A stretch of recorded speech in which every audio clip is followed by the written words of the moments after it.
বিদেশ থেকে কোনো রাষ্ট্রপ্রধান যদি ভারতে আসে তখন তাকে রিসিভ করতে যাওয়ার একটা প্রোটোকল আছে। সেই প্রোটোকল মেনেই পুরো ব্যাপারটা করা হয়। নর্মালি বিদেশ মন্ত্রণালয়ের কাউকে পাঠানো হয়, না হলে এয়ারফোর্সের কোনো অফিসারকে এয়ারপোর্টে পাঠিয়ে দেওয়া হয়। যদি খুব গুরুত্বপূর্ণ কেউ হয় তাহলে বিদেশ মন্ত্রীকে সেখানে পাঠানো হয় রিসিভ করতে যাওয়ার জন্য। কিন্তু যখন প্রধানমন্ত্রী স্বয়ং সেই রাষ্ট্রপ্রধানকে রিসিভ করতে এয়ারপোর্টে পৌঁছে যায়, তখন সেই রাষ্ট্রপ্রধান যে ভারতের জন্য বিশেষ গুরুত্বপূর্ণ সেটা নিয়ে কোনো সংশয় থাকে না। এবং নরেন্দ্র মোদী ক্ষমতায় আসার পর থেকে এখন অবধি 3বারের পর এই নিয়ে 4বার এই প্রোটোকলকে ব্রেক করলেন। প্রথমবার 2015 সালে যখন বারাক ওবামা আমাদের দেশে আসেন রিপাবলিক ডের প্যারেডের অংশগ্রহণ করতে, তখন নরেন্দ্র মোদী চলে যান এয়ারপোর্টে তাকে রিসিভ করতে। এরপরে 2018 সালে যখন ফ্রান্সের প্রেসিডেন্ট ইমানুয়েল ম্যাক্রো এখানে আসেন, তখনও কিন্তু নরেন্দ্র মোদী প্রোটোকল ভেঙে চলে যান এয়ারপোর্টে তাকে রিসিভ করতে।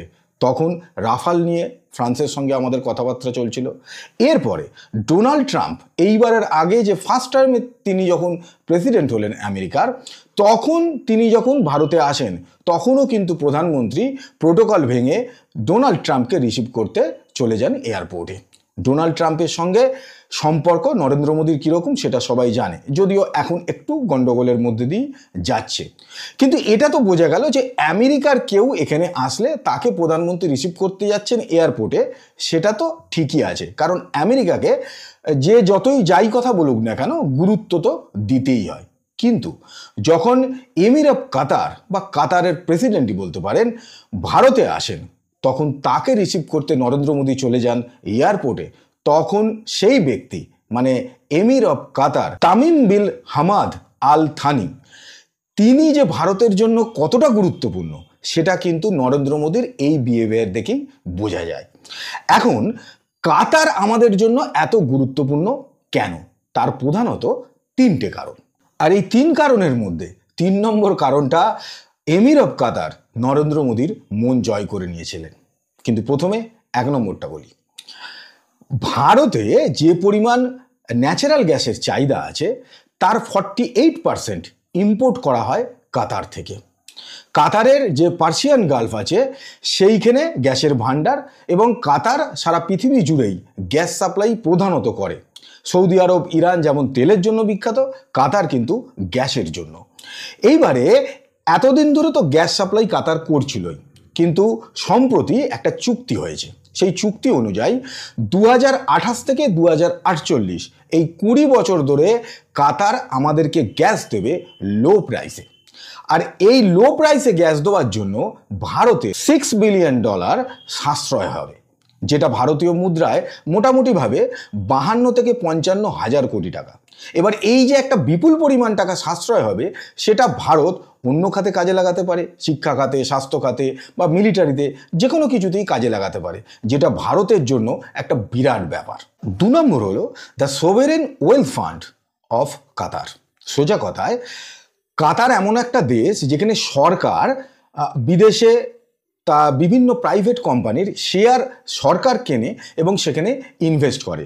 এই পথ কিন্তু আগামী দিনে যে আমেরিকাও নিতে চলেছে সেটা কিন্তু ডোনাল্ড ট্রাম্প বলে দিয়েছেন।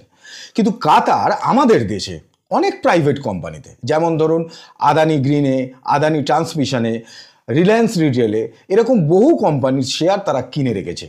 সম্প্রতি কাতার এটা ঘোষণা করেছে যে তারা এই যে ভারতে বিভিন্ন কোম্পানিতে ইনভেস্ট করছে শেয়ার কিনে, সেইটা আরও বড় মাত্রায় করতে চায় এবং দীর্ঘমেয়াদী ভিত্তিতে করতে চায়।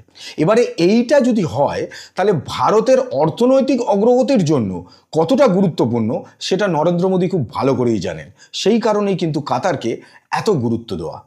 আর 3 নম্বর কারণ হলো যে 8 জন ভারতীয় প্রাক্তন নেভির অফিসারকে, যাদেরকে কাতার ফাঁসির সাজা দিয়েছিল, তাদেরকে শুধুমাত্র নরেন্দ্র মোদীর কথার উপর ভরসা করে কাতার রিলিজ করে দেয়। শুধুমাত্র রিলিজ করে দেয় তা নয়, তাদের ফাঁসির সাজা রদ হয়, জেল রদ হয় এবং তাদেরকে ভারতে ফিরিয়ে দেওয়া হয়। আসলে ঘটনাটা ঘটে আজ থেকে প্রায় বছরখানেক আগে, যখন ভারতীয় নেভির প্রাক্তন বেশ কয়েকজন অফিসার তারা কাতারে যায় একটা প্রাইভেট কোম্পানিতে চাকরি করতে। এবার এই প্রাইভেট কোম্পানিটা কাতারের নেভির যারা ট্রেনি, যে একজন যারা নতুন কাজে জয়েন করছে তাদেরকে ট্রেন্ড করার কাজ করত। এইবারে কাতারের বক্তব্য ছিল যে ভারতের যে প্রাক্তন নেভি অফিসাররা এই কোম্পানির হয়ে কাজ করছিল তারা আসলে ট্রেনিং দেওয়ার পাশাপাশি ইসরায়েলের হয়ে স্পাইং করছিল, গুপ্তচর বৃত্তি করছিল। সেই কারণেই কাতার এই নেভির অফিসারদের একদিনের মধ্যে সবাইকে অ্যারেস্ট করে এবং তাদেরকে ফাঁসির সাজা দেয়। এরপরেই ভারতে নরেন্দ্র মোদী, জয়শঙ্কর স্যার সবাই মধ্যেই, ভারতীয় সরকারের মধ্যেই একটা তৎপরতা দেখা যায়। কারণ এতগুলো নেভির অফিসারকে যদি কাতার ফাঁসি দিয়ে দেয় তাহলে ভারতীয় সরকারকে যে বিরোধীদের বিশাল বিরোধিতার মুখে পড়তে হবে এবং দেশের মানুষের কাছে যে সরকার অনেকটা ছোট হয়ে যাবে সেটা নরেন্দ্র মোদী খুব ভালো করেই বুঝেছিলেন।